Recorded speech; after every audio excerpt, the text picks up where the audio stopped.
Today I'm going to talk to you about floppy crochet heads and how to solve them. It's so disappointing when you have a toy that you've just finished making and you are so proud of, and you hold it up and show it to someone and it nods. Well, don't worry, there's plenty of ways that you can solve that. There are things that we can do while we're making the toy to make it less likely to happen, and then I'll share some things that we can do once it's happened to resolve it without taking the whole thing apart and starting again. When I first crocheted toys, I often found that when I put them all together afterwards, they went from being in the posture that I wanted them to have having their heads nodding forwards in a way that just didn't give off the look that I wanted. And it's a really common problem, and it's down to a variety of things, including the structure and support, but also the weight and the angle and our eternal foe, gravity. Fortunately, there are a lot of things that we can do to make sure that our heads are not nodding and flopping if we don't want them to, and today that's what I'm going to share with you. Let's begin by quickly talking about stuffing, and getting the right amount of stuffing can literally keep your head in the supported angle that you want it to be in when you're putting the toy together. If you've made something that's got a distinct neck section that, like this okapi here, then what you can do is put a little bit more padding than you might perhaps naturally want into the neck section, which will hold it in a more solid and firm position. I'm okay with the level of head nod on this one, but if I wanted it to be slightly more standing proud, I could have filled this section slightly more with stuffing, and the way to tell is by giving it a little squeeze when you're done with that section, even if the head's not attached yet. Give it a little squeeze, and if you want it to really stand quite firmly, it shouldn't be able to squeeze this much. It should have a little bit of give, like that, but not an awful lot. And then you've probably got the right amount. If you can see stuffing oozing its way through the stitches, you've put too much in. And if it's already got sort of folds in the crocheted material, then you've definitely not got enough in. So that's that meeting that happy medium with stuffing. That for some people just solves the problem off the bat. The second thing you need to do if you're attaching two sections together, so this has got a separate head and neck section, is to make sure that you've got good width around this neck as you're sewing. Don't just sew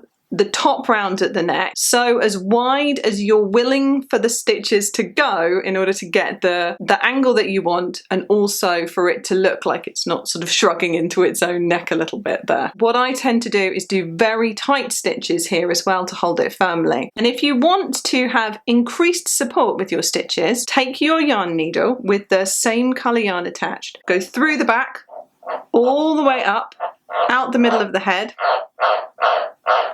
That's a frog. He doesn't normally yell at me for very long. Through the back, out of the back of the head, around one of the stitches there, and back through and down again, and tie around the back. And you can shorten that to bring the angle of that head up.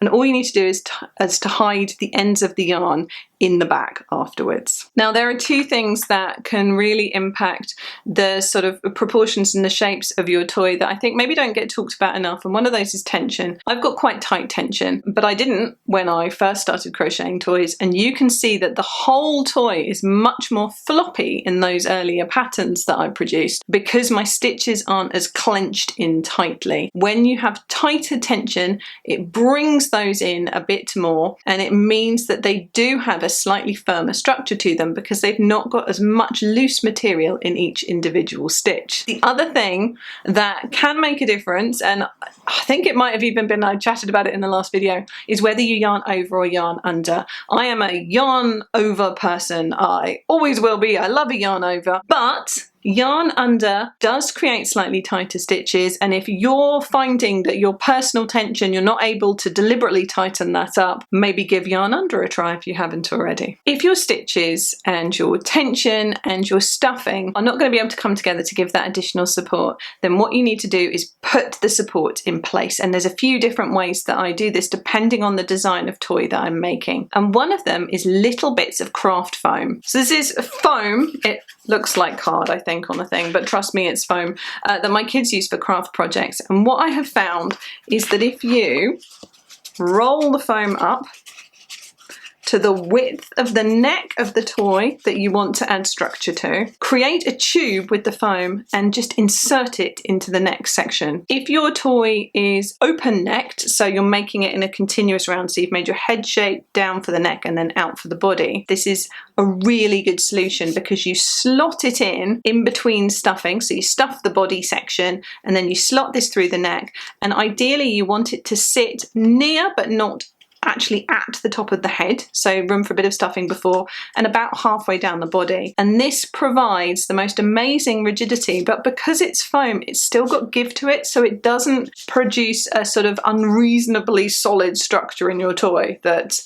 we don't want. I have also had success doing the same method with felt. Now, felt is not as firm as the foam. It is going to have a bit more bend to it, but it is also a little bit easier to blend with the yarn that you've got as well, and it is a bit softer, so it has more of a malleable feel to it too, whilst still doing pretty much the same job. Another one that I have experimented with in the past with varying degrees of success is packing peanuts. Very important thing to note. This looks like your standard polystyrene packing peanut, but it isn't. It's an eco-friendly one, and if you put this in water, it will dissolve. If you're going to use the packing peanut to provide a bit of extra structure in the neck, and they're great for sort of shorter toys, and you know, it's making use of something that's just going to sit in the environment forever otherwise, pop it in there and it does the same job. Now, they're a bit squishier, but they do just help to give that little bit of extra support to the weight of the head. I've saved my favourite till last. It's pipe cleaners. The first great thing about pipe cleaners is that you can use them not only to add structure to a part of your toy to make its head not floppy, but you can also use it to make angles. So I've used them in the trunk of an elephant before, in the stinger for a scorpion, in the legs of a tarantula. They are particularly great for this. I found if you get a set of 3 of them and twisty twist them all together and then put them in, it provides support and structure and bending as well. These I probably use more than any other solution because they are easy to insert.